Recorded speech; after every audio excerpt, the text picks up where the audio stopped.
The story of how I got a restraining order against my neighbor Karen. Our neighbors were having another one of their super crazy pool parties and it was driving everyone in the neighborhood crazy. The police couldn't do much, because we would make a noise complaint and the police would show up to give them a warning. Things would get quiet for maybe 30 minutes, but then the partying would start again. Over time, some neighbors began to give up and eventually some even moved away. This was especially upsetting for my mom when one of her friends, who lived on the other side of our neighbor, moved away due to our horrible neighbor. My mom had finally had enough. Once the party finally seemed to wind down at around midnight and guests started leaving, my mom marched straight up to the female owner of the house, we'll call her Lying Sally, because she's a pathological liar, and warned her that we will start calling the cops on them more often if they don't stop.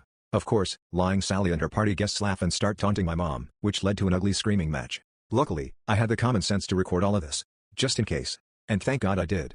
At some point during the fight, Lying Sally screams at my mom, "I'm going to beat it out of you." One of our neighbors called the cops, which I don't blame him for doing so. I was getting worried for my mom, since Lying Sally kept threatening to FCK her up. The cops came and everything got peacefully resolved.